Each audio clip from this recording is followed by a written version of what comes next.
Good afternoon and welcome to the September meeting of the Housing Opportunity Fund of the URA of our advisory board meeting. We are here in person for, well, at least partially, for the first time since March of 2020. So we're excited to be here today. We'll go ahead and get started with the roll call. Lena Andrews. Here. Oliver Beasley. Dr. Jamil Bey. I'm sorry, I'm here. I was just having trouble. I'm here to stall. Okay, so that was Oliver for the minute taker. Dr. Jamil Bey. Joanna Deming. Here. Knowledge Bill Hudson has resigned as he has changed position. Jerome Jackson. Council President Cale Smith. Mark Masterson. Here. James Myers. Marcus Reed. Dr. Paul Spradley. Here. Sonia Tillman. Derek Tillman. Adrian Molnaha. Present. I am Kelly Ware and I am present, and Megan Winters. Okay, we are adjusting the agenda a little bit as we have yet to reach full quorum. We do not have any registered public commenters, and so we will move along to agenda item E, which is discussion of our for sale development program. Evan, if you'd like to get us started.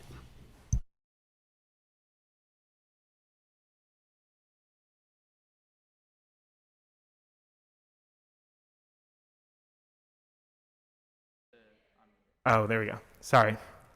It's a learning curve.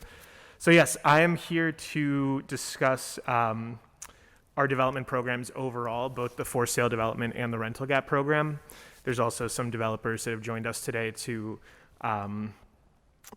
give some insight into how these programs might be working for them or what tweaks could occur.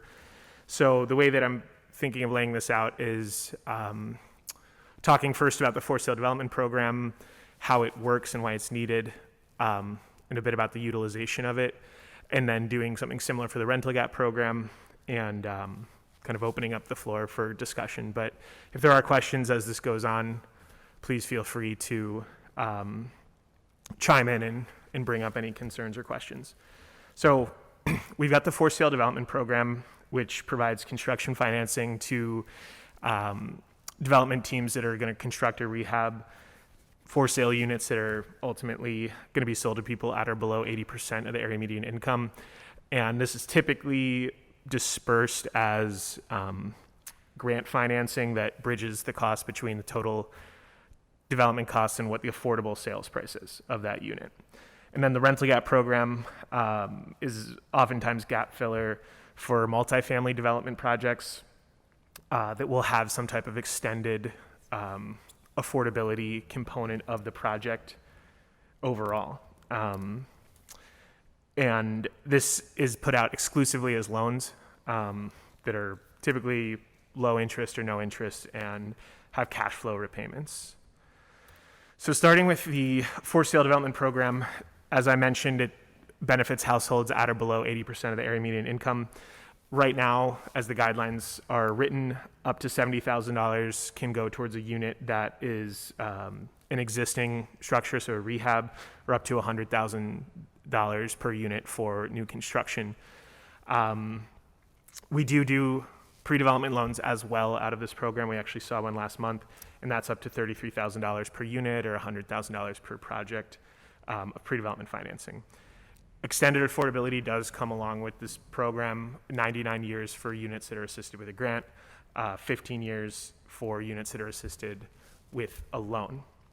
So to actually kind of show why this program works or what's needed or why it's needed, I figured we'd start with looking at kind of a representative project that it could go into.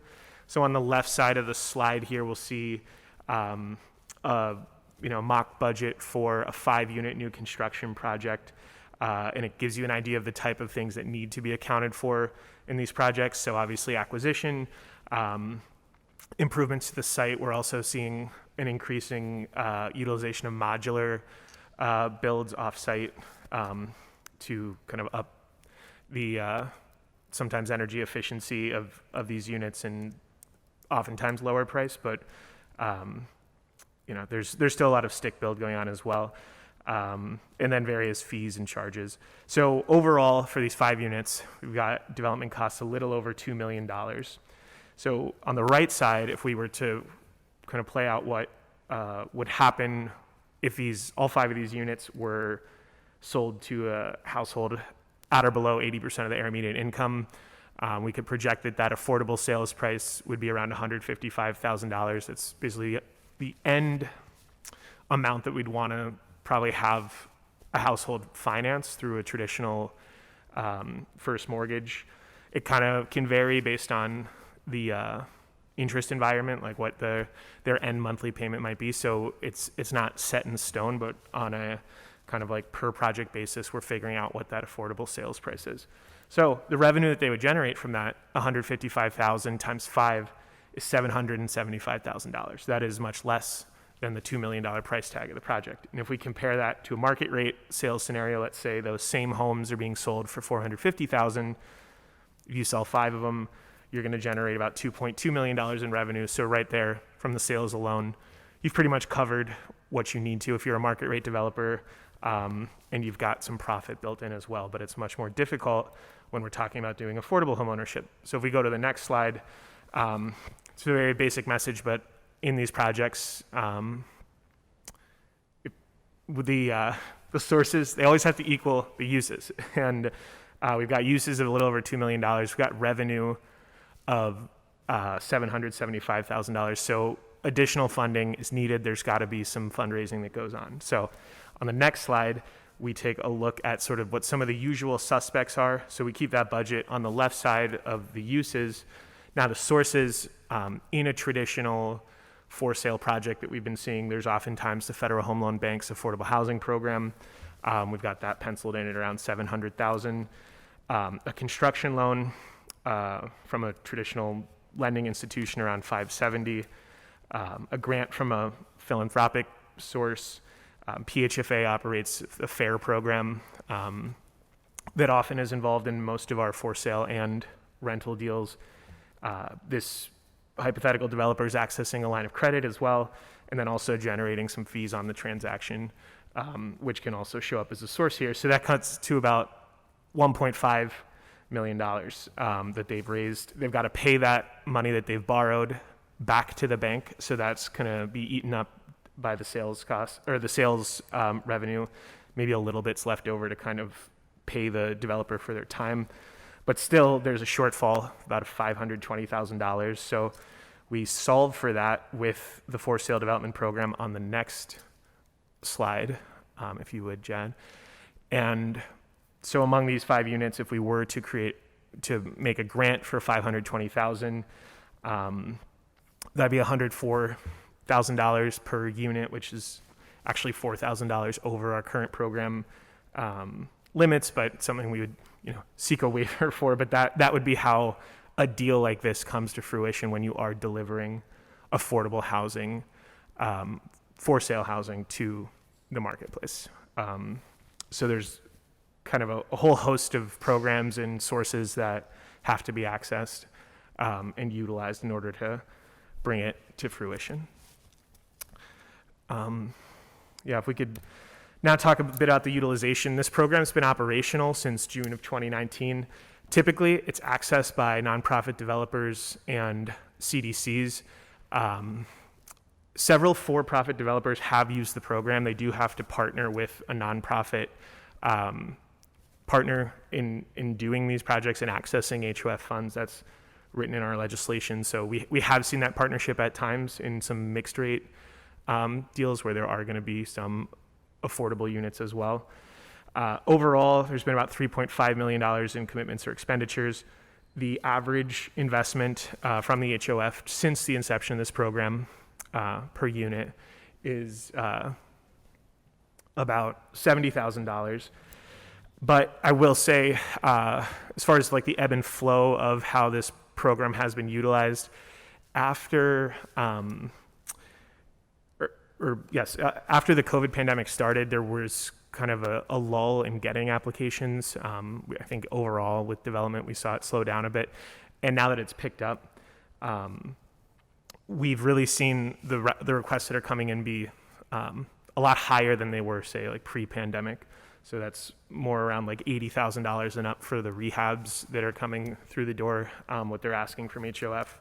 And then it can go well over $100,000 for new construction. As far as what they're looking for from HOF. So right now we've currently got around $1.3 million like unencumbered. We know of several applications and projects in the pipeline that are out there.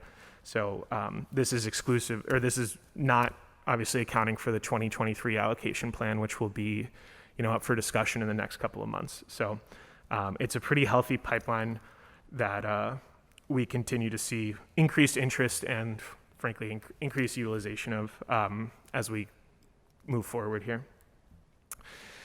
As far as some of the considerations about how we might tweak this program, we do have the opportunity, at any point to alter guidelines. And I think if we were to consider changing the guidelines, we'd probably want to up the per unit funding by some amount. We can discuss that and do, some workshops with the advisory board and staff on what that would look like. But we, as you've all witnessed, had to take quite a few projects for waivers, so it might be worth it to kind of investigate and hear from developers as well what their needs are. But then also, I think this program was designed to do a lot of very traditional for sale housing, acquisition, rehab, or new construction.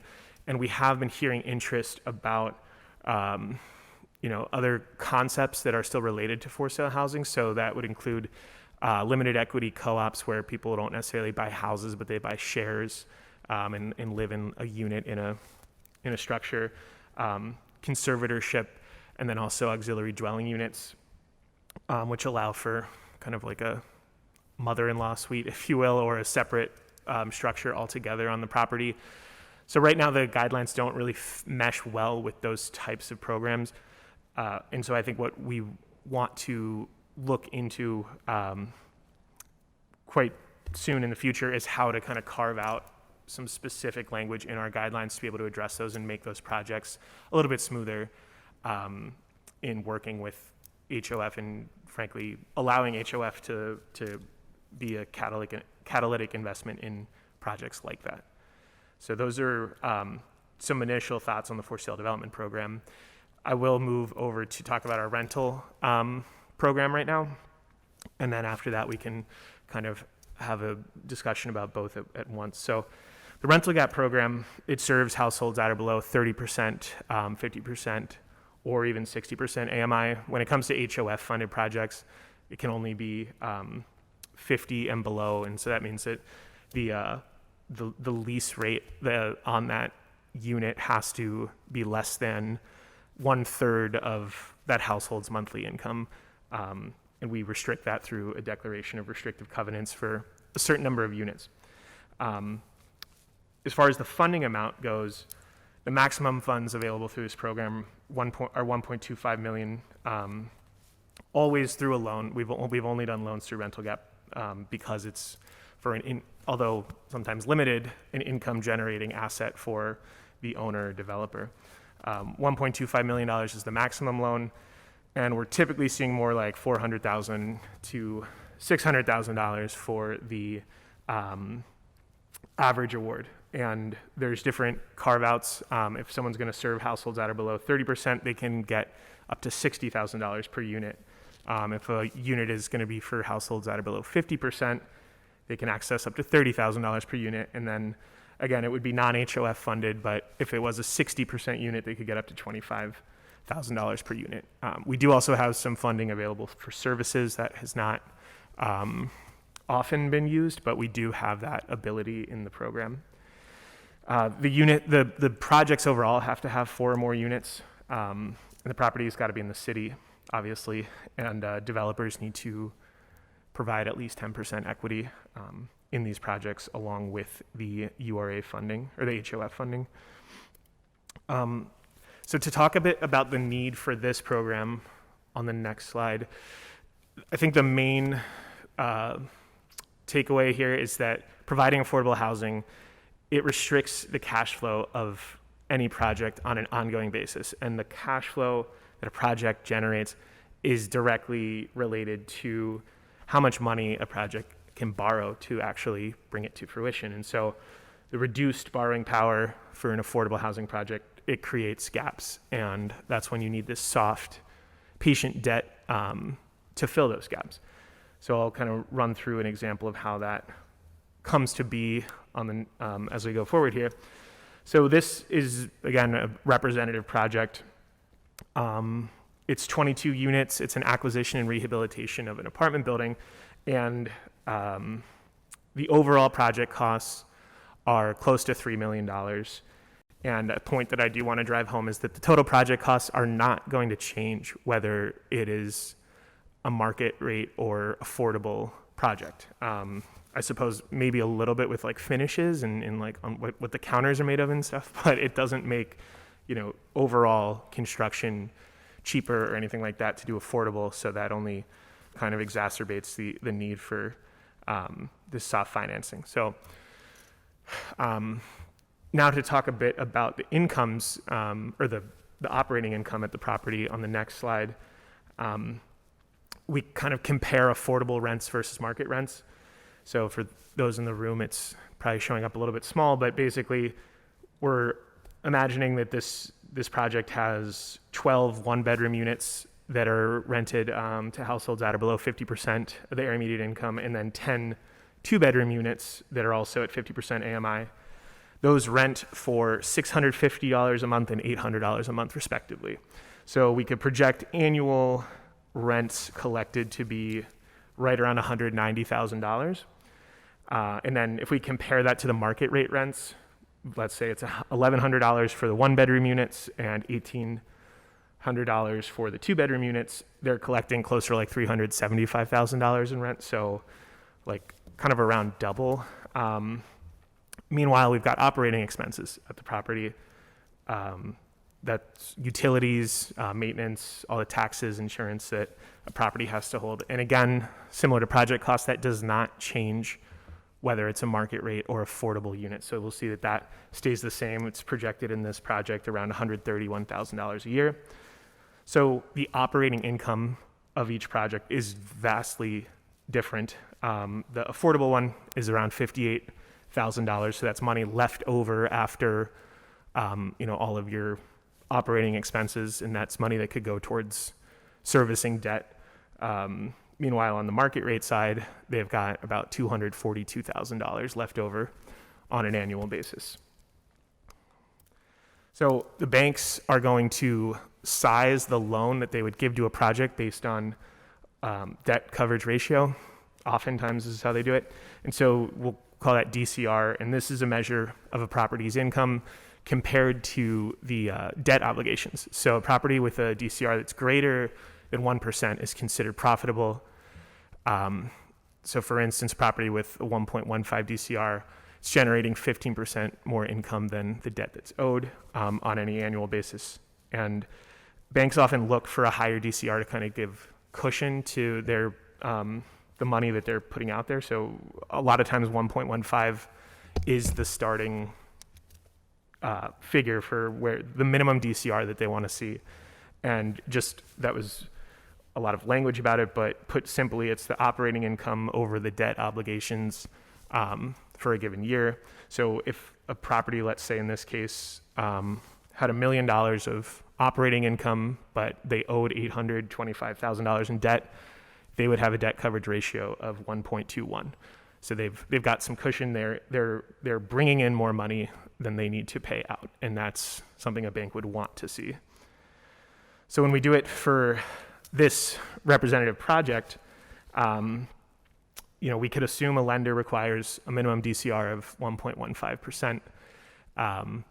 Also, for the sake of this example, we'll estimate that they're offering a 30-year loan term at 6.5% interest.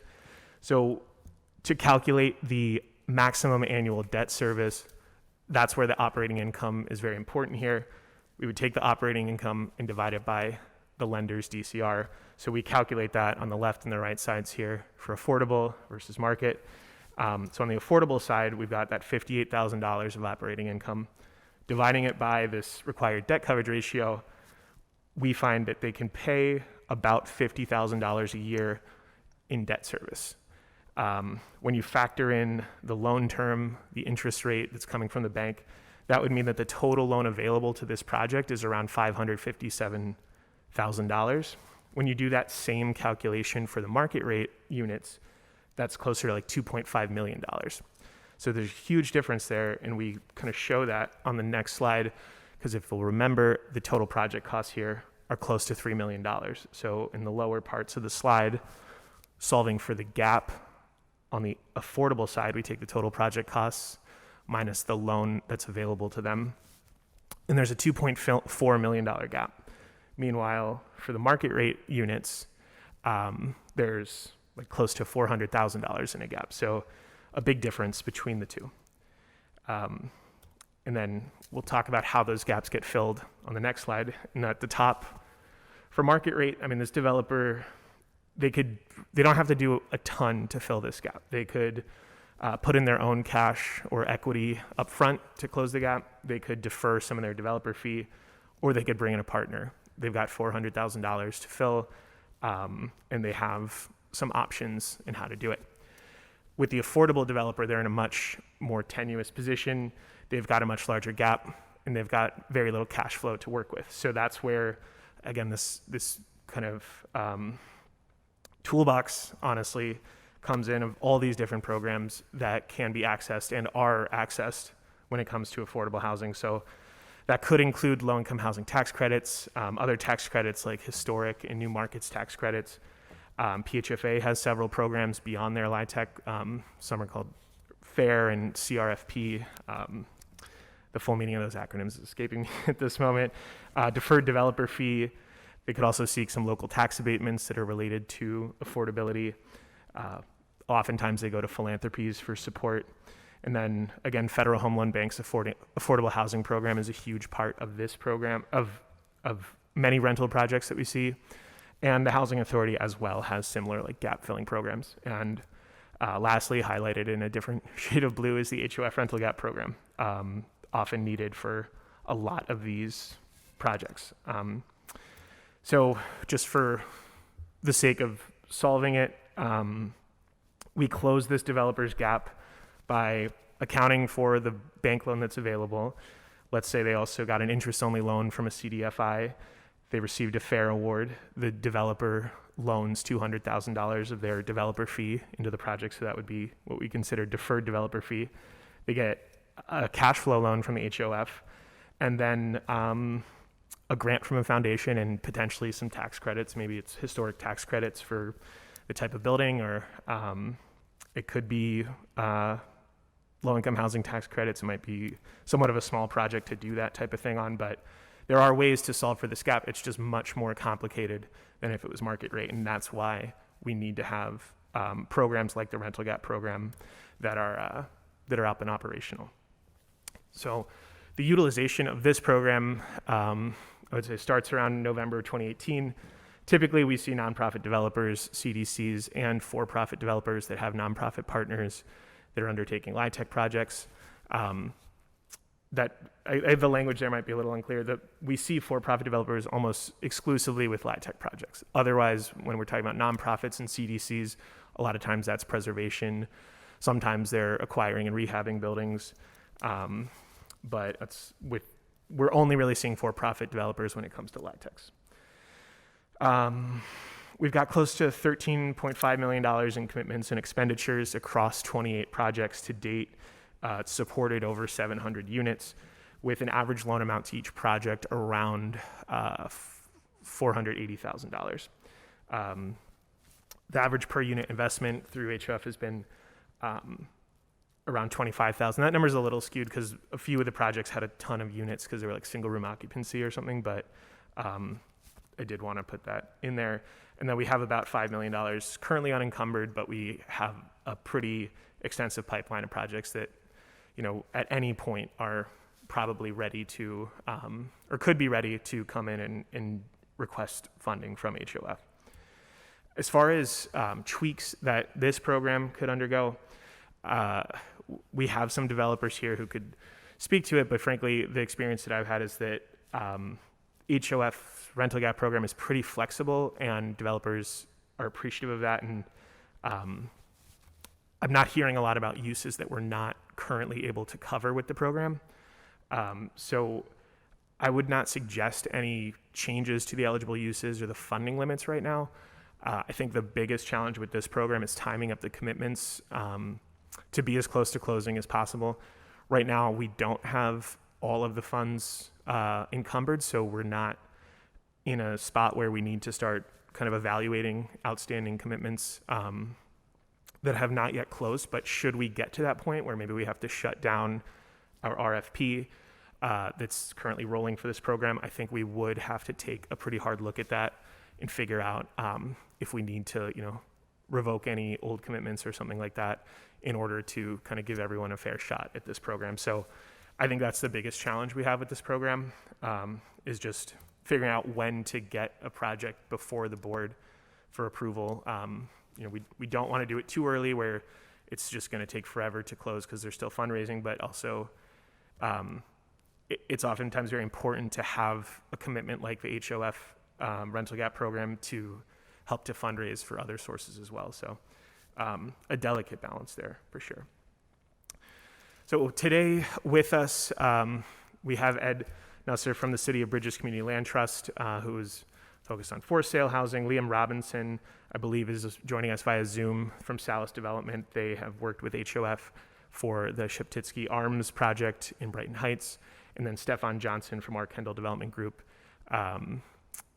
who's undertaking the 21 Rose project with HOF as a partner in that. And then on the advisory board, we have development representatives. So Derek Tillman, who's here in person from Bridging the Gap Development, and then Lena Andrews from Action Housing as a nonprofit developer representative. I do also think Rick Sports is on the line for something else, but he is very involved in these types of programs as well. So I'm going to wrap it up there. That was a lot of information, so I hope it stuck, but I'd like to open it up for any discussion or questions that the board might have for developers, or myself, or if the developers have anything that they would like to say.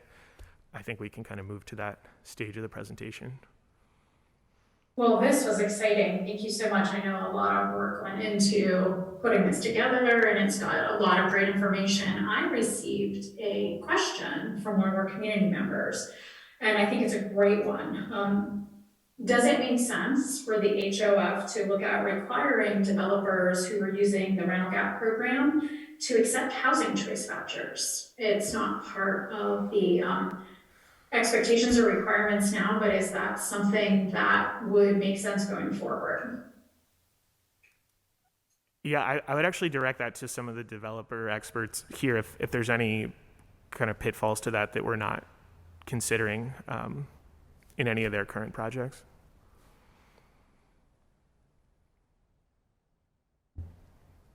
So this is Liam Robinson with Salis Development. The Sheptitsky Arms project has a 100% HAP contract. So, for this particular project, we didn't have to go out to get any additional housing choice vouchers because of these project-based Section 8. But I would say on almost all of the deals that we are involved with the ownership, we either have a HAP contract or do pursue the addition of housing choice vouchers, typically through the project-based voucher program, and working with the local housing authority.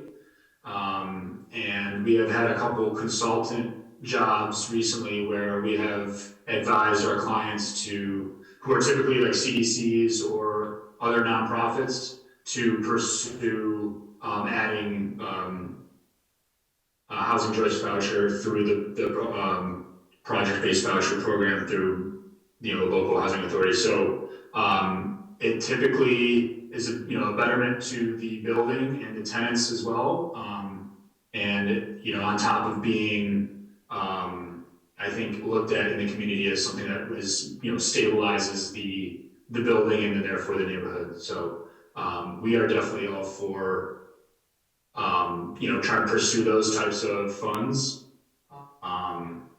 And I guess in our experience, so Sal's Development is located in Cleveland, Ohio, and we do most of our work in Ohio, working with the Ohio Housing Financing Agency, and they do not have any other similar requirements though, like for this example with URA, like OFA doesn't have any requirements to have housing choice voucher to be included in their applications, but they do often have incentives to have that, where you can get more funding or you can apply for different types of funding depending on if you have rental subsidy programs. So it's typically not a requirement, but as we've seen it, but it is used often as an incentive. Thank you, that's really helpful. Yeah, I want to reiterate that I agree with everything that he just said. And Action Housing, we're a nonprofit, and it's our policy to accept housing choice vouchers in all of our buildings. But I will say the operating budgets for us for housing people at 60% of AMI and below, almost all of our portfolio is affordable, and it's getting harder to make them work without housing choice vouchers at the project level, just because insurance is going up and utilities are going up, and all of these elements of our operating budget are outside of our control, and we can't raise rent on our tenants. And to be honest, some of the tax credit rents are we're finding that they are set too high for people who actually are 60% of AMI, 50% of AMI. So we also try to pursue kind of project level subsidy whenever we can, and we always accept vouchers. And I don't know how other developers would react to that being a requirement, but I can't imagine that they wouldn't want to accept them, because they help the functioning of the building, and then they also help the tenant, particularly in supportive housing, buildings where we have supportive housing. It's especially important there. I would just add to that, as Lena said, most LIHTC projects have or include housing choice vouchers, so it's kind of thought to be a component of it. However, there are times where there's still non-LIHTC units, rented to folks who don't have a housing choice voucher. However, the rent is still restricted. So I don't want to create an unintended consequence in that case. The other thing is, so I think it's a good idea to encourage the use of, but not necessarily a restriction. The other thing is, I know this past round, we really focused on doing more preservation deals. And in those preservation deals, you have a lot of NOAA units, naturally occurring affordable housing. In these units, definitely, I think a lot of folks use housing choice vouchers, project-based vouchers. But again, the rents are restricted and can just go to folks who may not make as much, but still don't have a voucher. So there's still a good part of the population that kind of fit into that arena. So I think we have to think about how can we encourage the use, which again, in a lot of cases, that the voucher rents may even be higher or help projects like LIHTC. But then there's other situations where it could actually hurt some individuals who do not have a voucher, but also don't make enough to afford market rate. So I would, because of all of those nuances, I think the encouragement of using as opposed to a requirement would be most advantageous.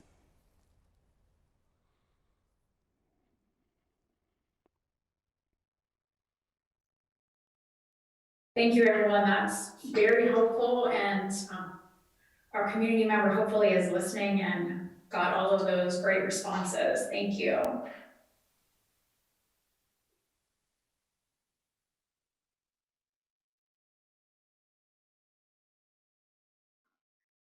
There's probably a difference between requiring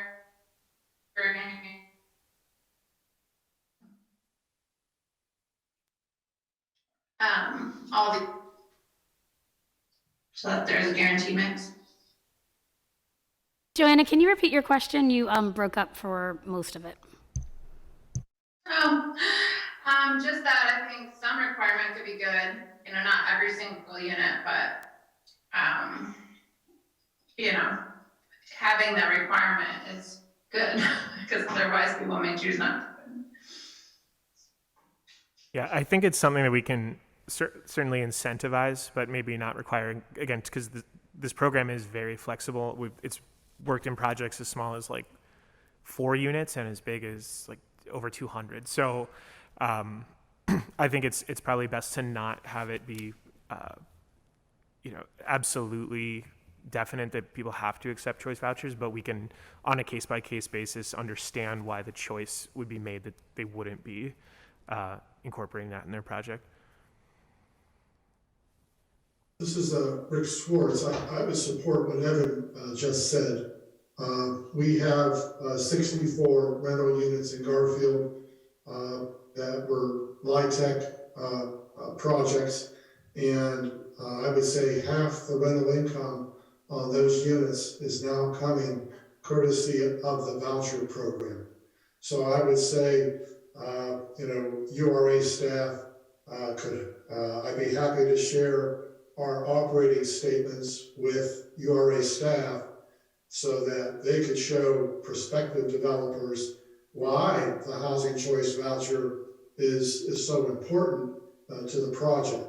As Lena said, we're getting to the point now where the so-called affordable rental rates are exceeding the capacity of people to pay when they're working at hourly wages of $15 an hour or less.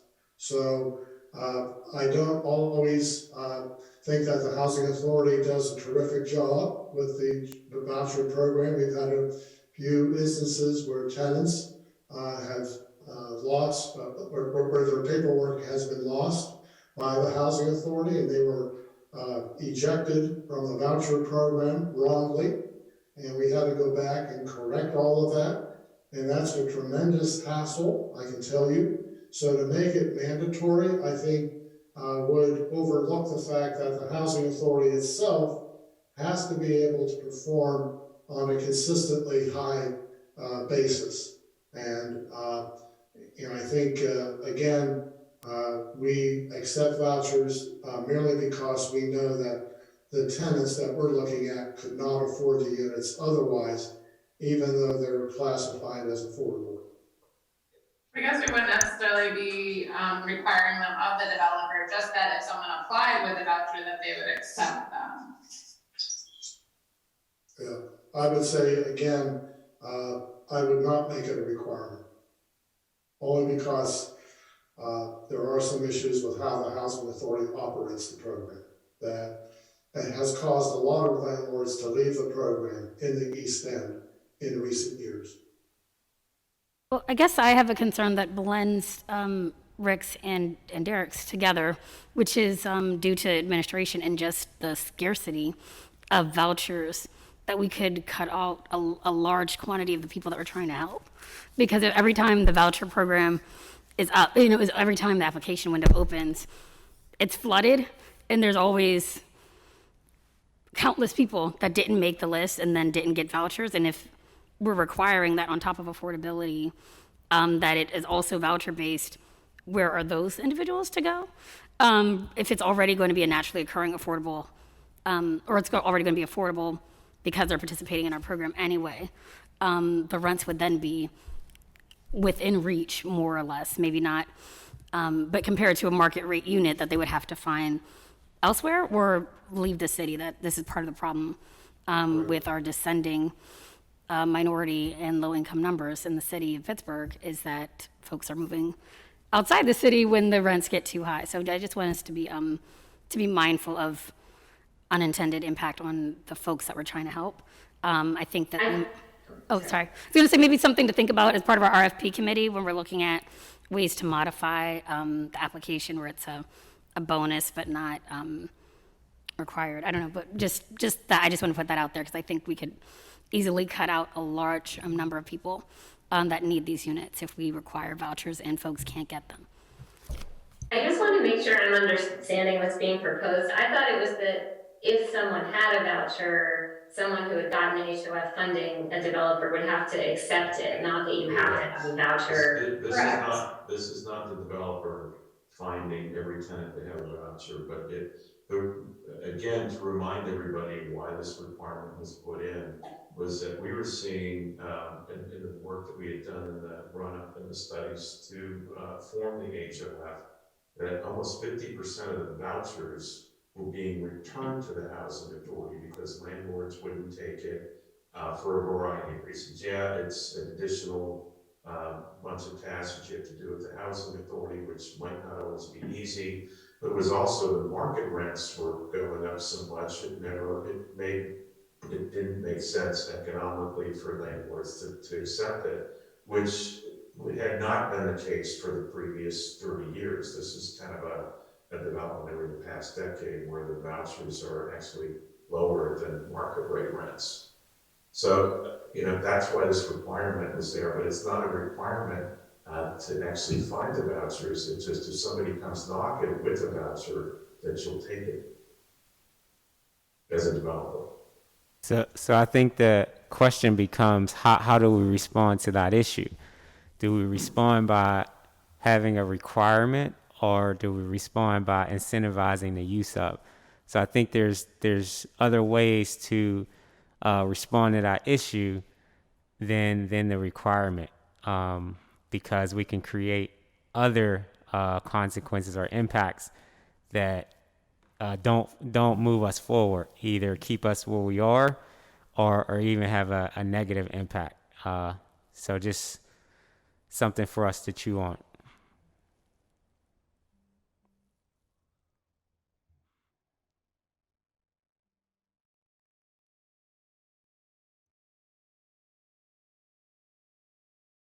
Does anybody have any thoughts on the for sale side of things before we obviously move later in the agenda?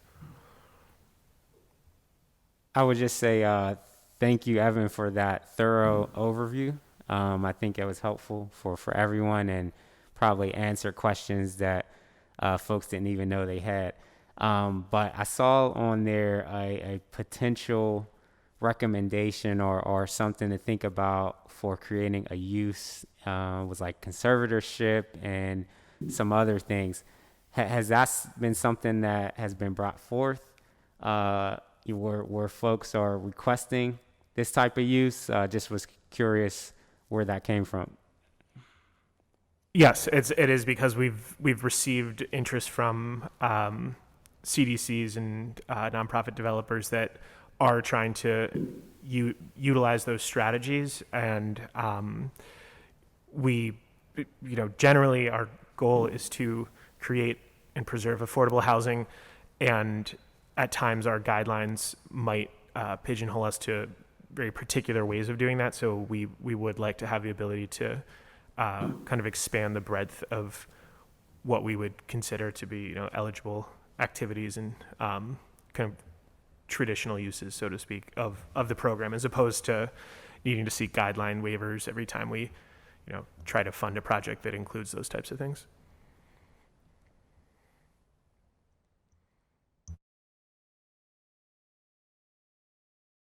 I would second Derek's comment that you did a really great job of taking some complex numbers and concepts and putting them into a way that was pretty simple. I've been involved in real estate development for a long time, and I think that was sort of the best crash course I've heard in, hey, here's how a project comes together, and here's how you want to fund it.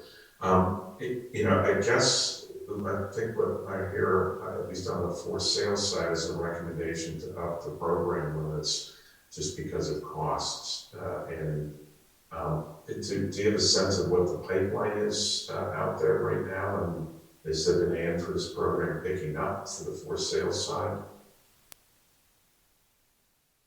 Yes, it is. I mean, Ed, I don't know if you want to talk about sort of what City of Bridges is up to.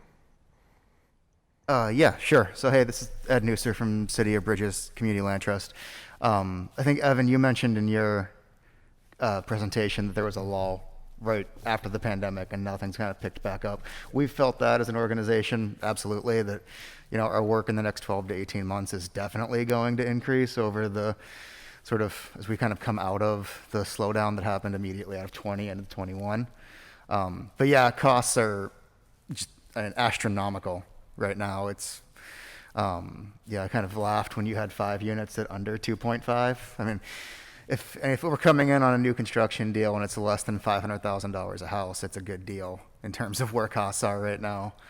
And on the renovation side, I think it's cool to hear about conservatorship and how that, might be able to source properties because, we're also on the renovation side, we're subject to the market price for those renovation candidates.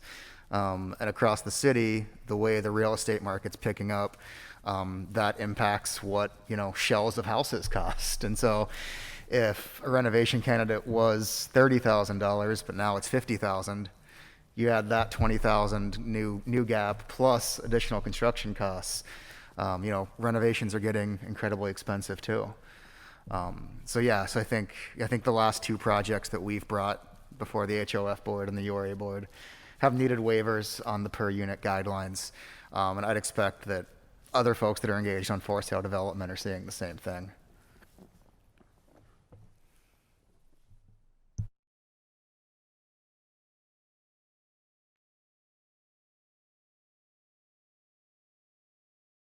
Any other questions, comments from anyone on the board or any of the developers that are joining us today?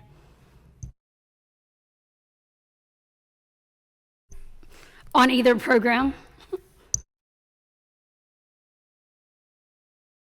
I don't really have too much to add. I just want to second that comment and just say that it also applies on the rental gap side. Costs are exorbitant. Is something we've never seen before ever in the industry at this rate. So the limits, we really have to increase the limits for the program to be more effective. Definitely on the for sale development side, but also on the rental as well. So that's actually one of the questions I have was for you, Derek, and for Lena. So Evan, you talked about not having any recommendations as far as tweaking it. You said you wouldn't tweak the program, and that's your recommendation. I'm wondering if the folks that are on the board or even the developers that are in the community, would you offer any tweaks? Is the program too broad, or is it like, what are your thoughts in that space around that question?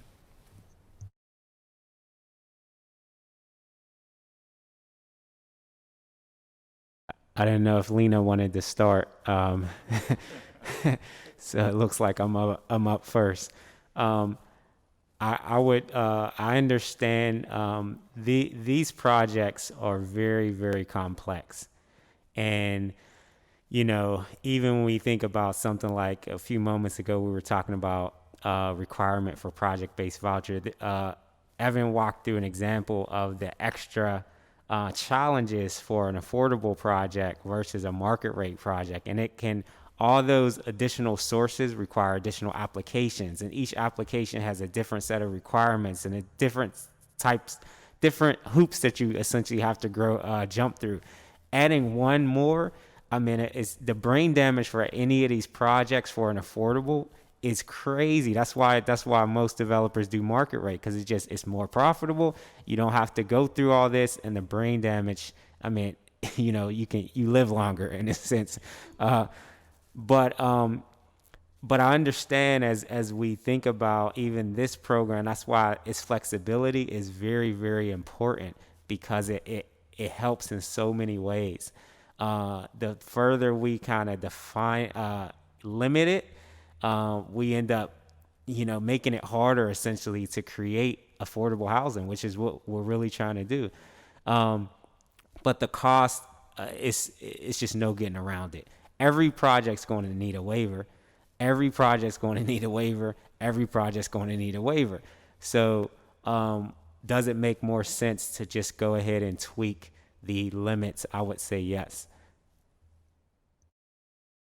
Yeah, I agree with Derek.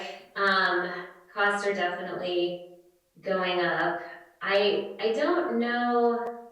I do think there are going to be more projects that need waivers. At the same time, we do have to think about the fact that we have limited resources, and we do have a number of projects in our pipeline that we want to fund. And we are one piece of a larger, funding environment. Evan had a really good slide of all the other sources that are out there, and we do have large gaps. They are getting bigger, but that's not all on the Housing Opportunity Fund.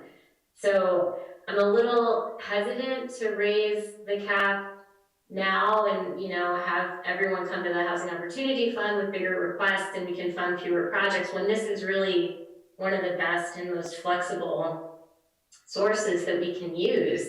I mean, there are a lot of new funds that were created through the ARP, the American Recovery, I always forget the exact acronym, but there are more funds coming online to be used for affordable housing, and I think we all need to lobby to get those included in our projects instead of just trying to have larger and larger and larger HOF commitments for everything. Because at the end of the day, I mean, we have about $4 million a year for the rental gap program. And if we give $2 million to one project, that's 2 projects that we can fund. So there's so much demand. And also we've approved all of the waivers that have come before us. So maybe the current process for now is still working. That's just my opinion. But Evan did a great job. And I do want to say, as a developer, we really appreciate the flexibility of the URA, and we see them as a partner. And these projects are so hard. The Center Avenue Y had 23 different funding sources in it because it wasn't a LIHTC project, and it is very, very affordable. But that means 23 applications, 23 sets of compliance requirements, 23 reporting requirements, and I would definitely say to this board, let's not put more requirements attached to this funding, because we're already held to a really, really high bar by many, many funders, and this is a really successful program in my opinion. If I could just add, even the nuance of what everything Lena said, because I agree with everything she said is true, and everything I said is true, and there's nuance even in that.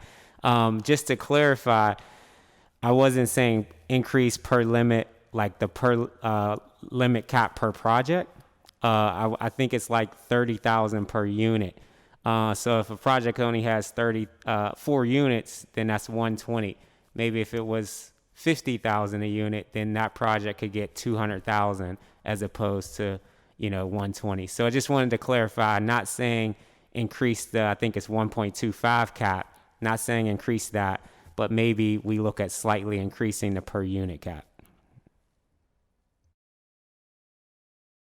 And really quickly on the ownership side, what Derek said I think really resonated, and on the brain damage and timing of these applications, and it probably explains also the lull in what you're seeing on the FSDP.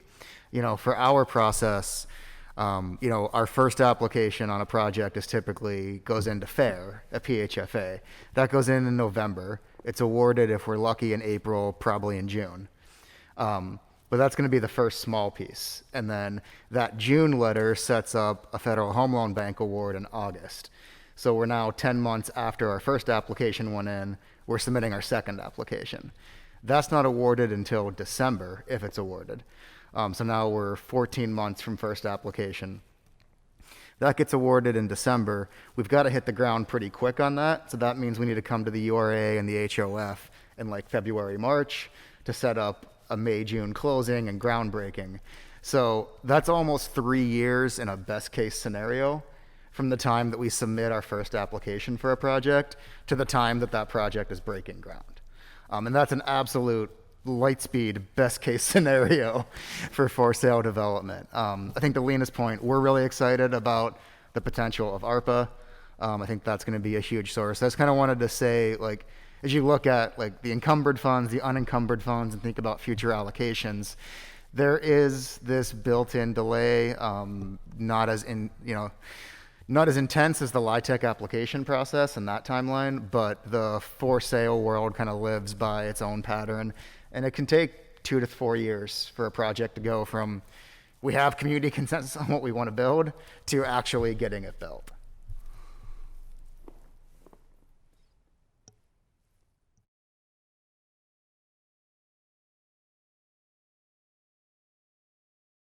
Any other comments, questions, concerns before we move along in our agenda? Okay, hearing none, I want to thank all of the developers for coming and participating. And again, Evan, reiterate that that was a really useful presentation, very informative. Thank you for your efforts, as always. And have we reached quorum, Chad? Do you know?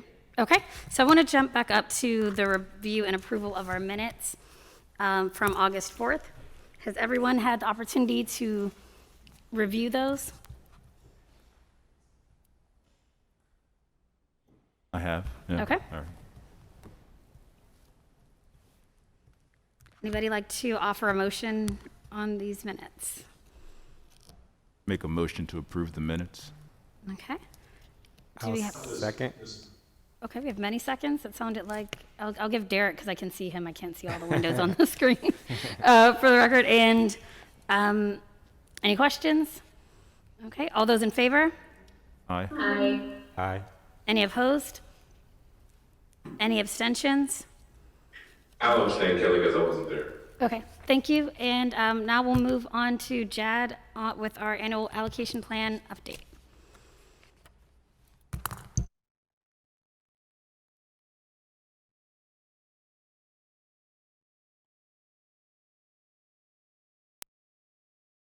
Sorry, I had to walk over here. So we decided to keep the annual allocation plan survey open until Friday, September 9th. So this is an additional week beyond what we had extended already.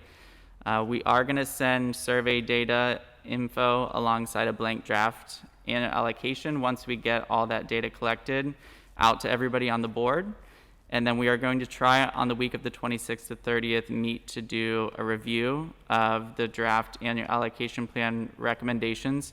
We're going to try to send a doodle out to see what time would work best for people.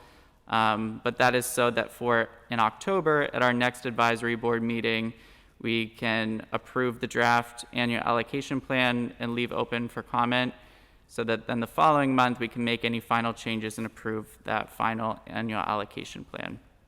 And we did have a lot of events last week that they went well. So I'm looking forward to seeing what the results come back as. Any questions for Jad on the process for how we're going to get the allocation plan completed? So just make sure to answer your doodle and fill in your Excel spreadsheet when those come around, because we are giving the community more time to give us their feedback, which means we need to move expeditiously through our steps, because it does need to get robust public comment in October and then get voted on in November to go to the big board, which is technically smaller, at the URA, and then city council for final approval. Okay, thanks, Chad. Let's see, so now we are, throwing my phone around. So the downside of being in person is that you can see when I fumble my technology. Will be an update from Derek on the housing stabilization program.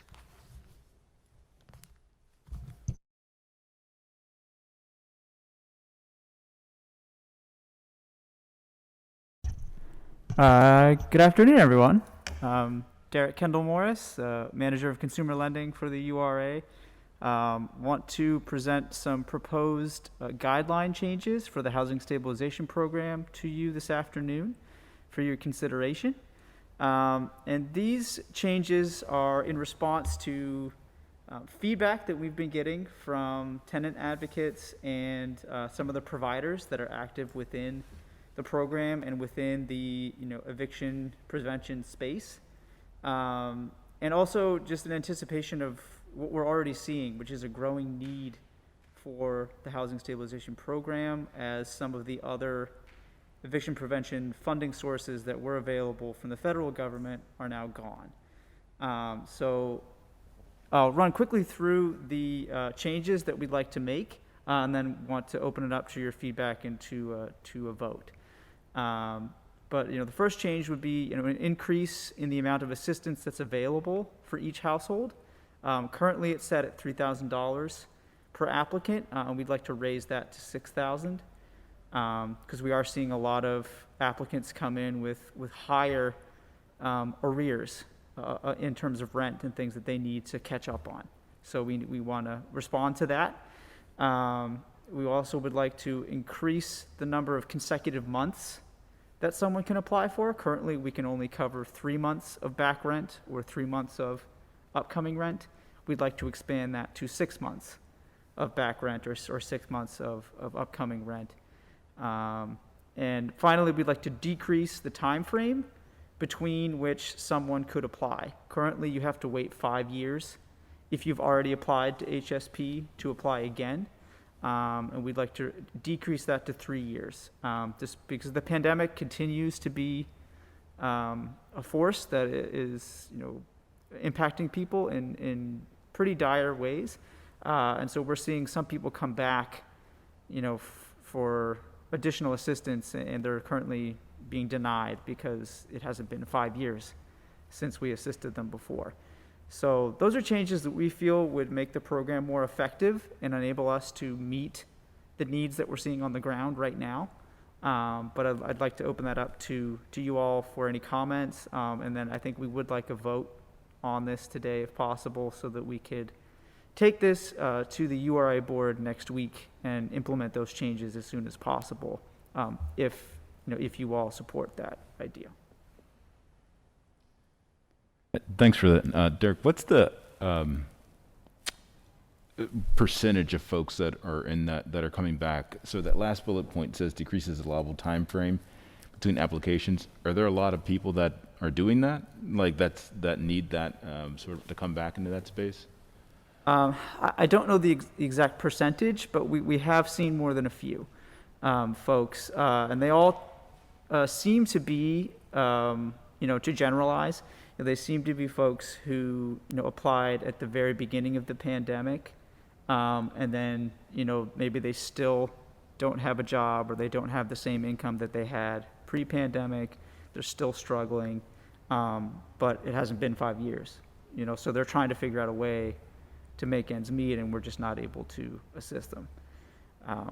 I could get you an actual percentage, but I don't know the real number in terms of how many people are coming to us with that, but it is something that we're seeing. Derek, I had a question, I guess, about I completely agree and understand why each of these is a recommendation. My concern, I guess, would just be in terms of the number of people that we're able to help, and whether or not we would be, say, halfway through the year completely oversubscribed if we increase these numbers. If we could speak to that a little bit. Sure. Yeah, I mean, I think the other thing about the housing stabilization program currently is that we do have, a substantial amount of funding that is, it hasn't been committed at this point. And that's, again, because we had these federal programs that have been assisting people in ways that our program could not for the past several years. So now that those programs are gone, our program is more needed, but we also do have funds available. But we're finding that some of the people who are applying can't take advantage because, what they need is larger than what we currently are allowed to use. So we're in a slightly like a surplus type situation where we have the funds to not have the number of people we're serving by doubling our guidelines. Okay. Perfect. Yeah, I would say that's correct for now. Okay, for I now. think that what we don't know is how bad things are going to get. And I just want to be honest about that. I think, we are seeing a growing eviction crisis now that all of the federal protections and things are disappearing. So, we have a surplus right now, and we, especially if we make these changes, I think, we could help a significant amount of people with their issues right now. But as the rest of this year goes on, we just don't know how many evictions are going to be filed and what kind of a world we're going to be in. Thank you. So to both of those points, I think it's important we have moments in time and then we have long-term planning. So I think it's important if we are making changes in the program, especially with something like the amount of assistance per household, which we know everything has gotten more expensive. So each year we should also be thinking about that. I think it's important to really put caveats that are very clear to folks that are applying, that there isn't a guarantee of the upper cap, and this is subject to fund availability. Because to everyone's point, a surplus right now can get gobbled up incredibly quickly. So I do think we want to be always being as transparent as humanly possible about those facts. And also being careful as to how we're calculating per household the amount of funds that are being given, so that we can, do the maximum amount of good for as many families as we can at the level that actually is going to be transformative for them. I would just add that what I've seen is consistent with these recommendations. Folks that need assistance goes beyond 3 months. We just think about the impact of COVID. I mean, it's closer to 2 years, at least 12 months. So $3,000, 3 months doesn't go very far.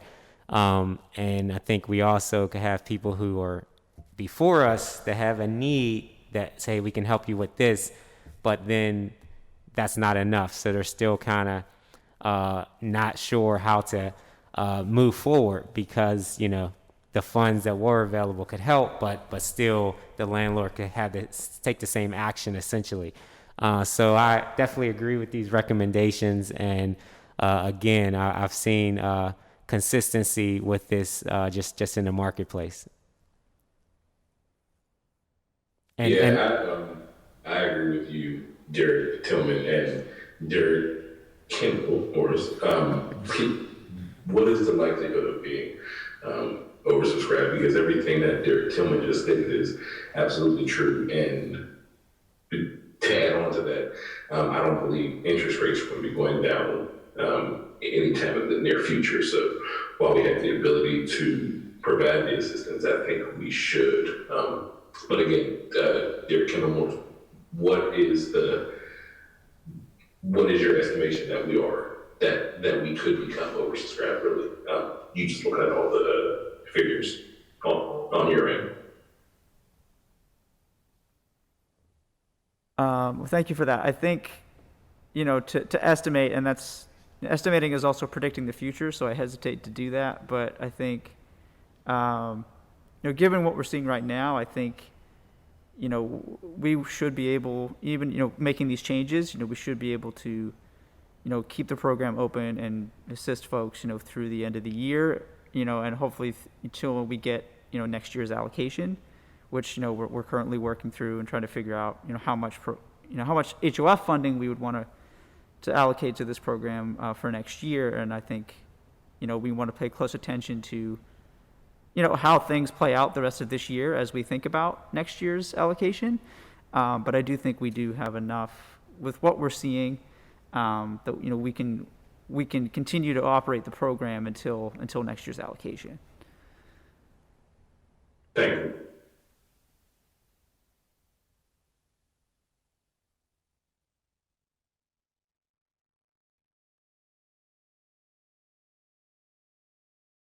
Is anyone prepared to make a motion on this recommendation, or are there any other questions?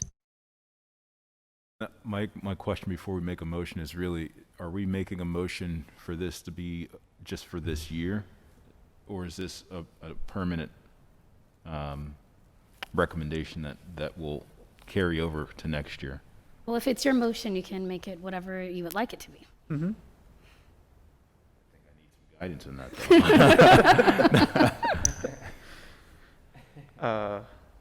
So I would, and just what it sounds like maybe this year we're bumping this up, and we could, and then for next budget, so that we're able to serve as many people as possible, that it is evaluated at that time.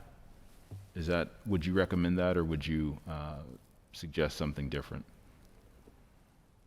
No, I tend to agree with that. I think, that's the good thing about these programs and, our collaboration with you all is we can always come back and revise and take things back to previous levels or change them again to something else that makes sense. So, yeah, I think, evaluating it again next year and seeing what makes sense is probably the right course of action. Okay. Then I make a motion to accept the three recommendations to increase the amount of assistance available per household from 3,000 to 6,000, increase the number of consecutive months an applicant can receive assistance from 3 months to 6 months, and decrease the allowable time frame between applications from the same household from 5 years to 3 years. And that we are reconsidering doing this again in a year, next year's budget. I'll second that motion. This is Derek Tillman. This is Adrienne. The only caveat I really think it's important is that we have transparency. If we are talking about something being a, time limited change, we just want to make sure that for users of the resource, that's clear that, for this budget period, these changes will take place, because if we do adjust it again, we just want to make sure that folks have the real sense of the program and what the expectations are and what can be offered during different time periods.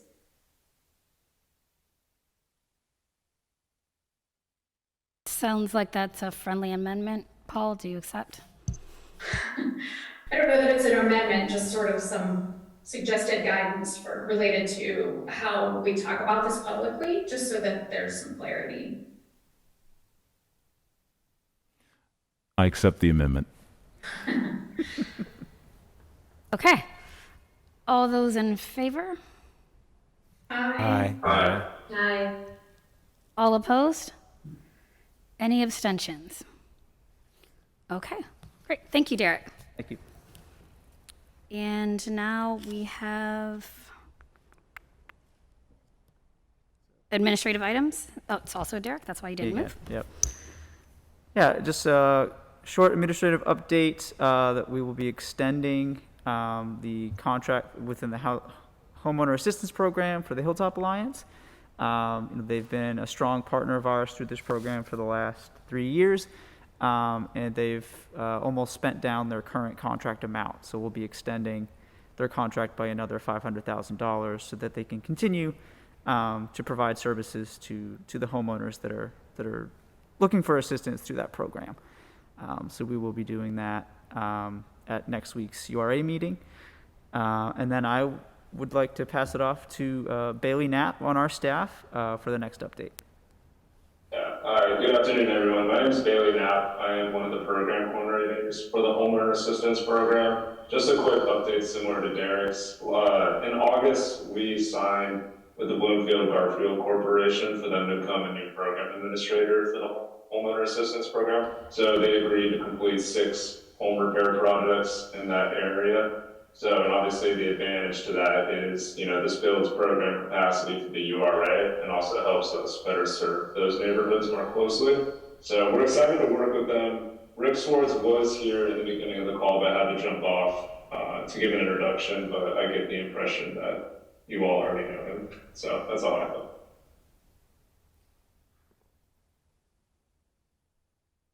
All right, thank you. The advisory board administrative items would be up next. I don't believe that any of our committees have met in the past month. Correct if I'm wrong. Obviously, we are transitioned to our new format. which is hybrid on Thursday afternoons, and we're working out some of the kinks of that, but I think so far so good. And, again, stay tuned for the doodles and everything as outlined for the allocation plan process. And now we have Jad back for program expenditures and updates. Yes. My name is Jad Burns. I'm with the Urban Redevelopment Authority. I realize I did not say that before, so I apologize.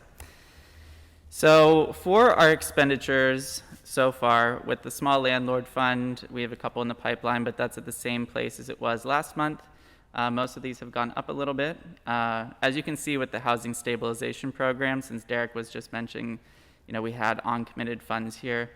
It is about a little over 50% of the funds have been committed. So there is quite a bit left there that can be utilized for what you all were mentioning earlier. For the legal assistance program, here's some data with the city council districts, how that has been implemented, percent by AMI level. As you can see, most of it's going to 30% and below. And then percent by use, whether that's full representation, limited legal, most of that is going to limited legal at this time. For down payment closing cost assistance, again, we have this by AMI and city council district. For for sale development and rental gap program, there has been 2 additional programs that had committed funds for sale development, but the rental gap program has remained the same since last month's report. And then for the housing stabilization program, again by AMI level and council district. And then there was a lot of questions about the homeowner assistance program from several of the meetings I have attended and from members of the board. So I wanted to go into a little bit more detail with some of the information on this. On the first page of the program expenditures, I did indicate, that the HAP and HAP Plus was about 50% committed. However, if you look at the total money that's been set aside for projects, it is 99% of what money is allocated. So we are, that is pretty much all used up. Not used, we have 148,000 out of the 148,000 out of the 11 million that we had altogether. And some people had asked about some of the other types of funding as well. So non-HOF money, there is 1,300,000 that has been allocated. And then committed with that non-HOF money, there's about 500,000. And that's all I got. Thank you. Any questions for Jad? Okay. Any other announcements for the good of the order from anyone on the? No? All right. Then our next announcement is that October 6th at 2 p.m. right here in person will be our next Housing Opportunity Fund Advisory Board meeting. We'll be taking public comment in person as well. If you can do it virtually through the way that you've been able to sign up for the past 2 years, or you can show up in person and have your 3 minutes at the podium. If there's nothing else, I will entertain a motion to adjourn.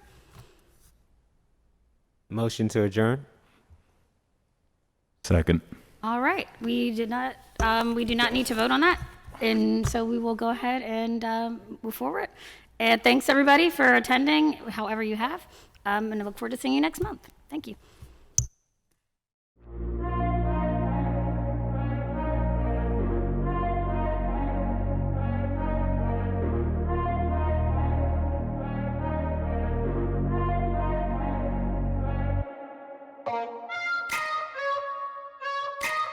Bye.